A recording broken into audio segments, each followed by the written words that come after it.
മലയാളത്തിന്റെ അഭിമാനമായ എം.ടി. വാസുദേവൻ നായരുടെ മൃതദേഹം പൂർണ്ണ ഔദ്യോഗിക ബഹുമതികളോടെ സംസ്കരിച്ചു. വൈകിട്ട് കോഴിക്കോട് മാവൂർ റോഡ് വൈദ്യുതി ശ്മശാനത്തിലാണ് മൃതദേഹം സംസ്കരിച്ചത്. ലതീഷ് ചേരുന്നു.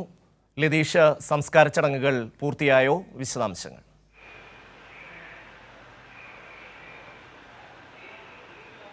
ഷമി, സംസ്കാര ചടങ്ങുകൾ പൂർത്തിയായി. കോഴിക്കോട് ശ്മശാനത്തിലെ സ്മൃതിപഥം എന്ന് പേരിട്ട കോഴിക്കോട് മാവൂറുടെ ശ്മശാനത്തിലാണ് എം.ടിക്ക് അന്ത്യനിദ്ര ഒരുക്കിയത്. സംസ്കാര ചടങ്ങുകൾ പൂർത്തീകരിച്ച ശേഷമാണ് അനുശോചന യോഗം ഇവിടെ തന്നെയുള്ള ഓഡിറ്റോറിയത്തിൽ ആരംഭിച്ചത്. ഓഡിറ്റോറിയത്തിൽ അനുശോചന യോഗം ഇപ്പോൾ പുരോഗമിക്കുകയാണ്.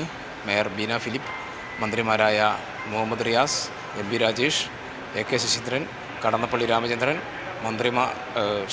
എം.എൽ.എമാർ, എം.പിമാർ, മറ്റ് രാഷ്ട്രീയ, സാമൂഹ്യ, സാംസ്കാരിക രംഗത്തെ പ്രമുഖർ ഇവരെല്ലാം തന്നെ ഈ അനുശോചന യോഗത്തിൽ പങ്കെടുക്കുന്നുണ്ട്. അവർ സംസാരിച്ചുകൊണ്ടിരിക്കുകയാണ്. അല്പസമയത്തിനകം തന്നെ അനുശോചന യോഗവും അവസാനിക്കും. ഇന്നലെ 10 മണിയോടുകൂടിയാണ് എം.ടിയുടെ അന്ത്യം സംഭവിക്കുന്നത്. 10 മണിക്ക് ശേഷം മൃതദേഹം 10-ഓടുകൂടി അദ്ദേഹത്തിൻ്റെ വീടായ നടക്കാവിലെ സിത്താരയിലേക്ക് കൊണ്ടുവരുന്നു. ഇന്നലെ രാത്രി മുതൽ ഇന്ന് വൈകിട്ട് 4:30 വരെ അണമുറിയാത്ത ജനപ്രവാഹമായിരുന്നു. പ്രിയ കഥാകാരനെ അവസാനമായിരുന്നു കാണാൻ കോഴിക്കോട്ടേക്ക് സാംസ്കാരിക രാഷ്ട്രീയ കേരളം ഒഴുകിയെത്തുകയായിരുന്നു.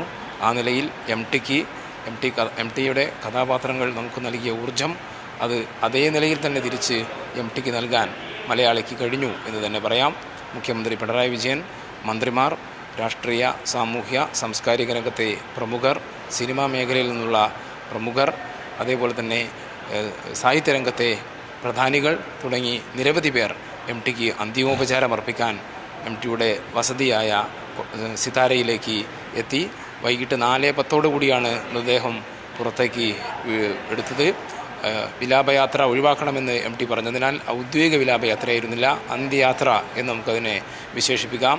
അന്ത്യയാത്ര സിതാരയിൽ നിന്ന് കൊട്ടാരം റോഡ് വഴി, നടക്കാവ് വഴി, ബാങ്ക് റോഡ് വഴി മാവൂർ റോഡിലൂടെ സ്മൃതിപഥം എന്ന് പേരിട്ട കോഴിക്കോട് മാവൂർ റോഡ് ശ്മശാനത്തിലേക്ക് എത്തിച്ചേരുമ്പോൾ ഇവിടെയും എം.ടിയെ അവസാനമായി ഒരു നോക്കു കാണാൻ നിരവധി പേരുണ്ടായിരുന്നു. എന്തായാലും നിരവധി കഥകളും കഥാപാത്രങ്ങളും നമുക്ക് സമ്മാനിച്ച് എം.ടി യാത്രയായിരിക്കുന്നു. എം.ടിയുടെ തൂലികയിൽ നിന്നുള്ള കഥകളും കഥാപാത്രങ്ങളും ഇനി നമുക്ക് ലഭിക്കില്ല എന്ന വലിയ നഷ്ടം ഒരു ഭാഗത്തുള്ളപ്പോൾ തന്നെ എം.ടി സമ്മാനിച്ച കഥകളും കഥാപാത്രങ്ങളും നമുക്ക് ചുറ്റിലുമുണ്ട്. അവ നമ്മളെ പ്രചോദിപ്പിച്ചുകൊണ്ടിരിക്കും, നമ്മെ ഇനിയും വായനയുടെ വസന്തത്തിലേക്ക് ആകർഷിച്ചുകൊണ്ടിരിക്കും. ഷമ്മി.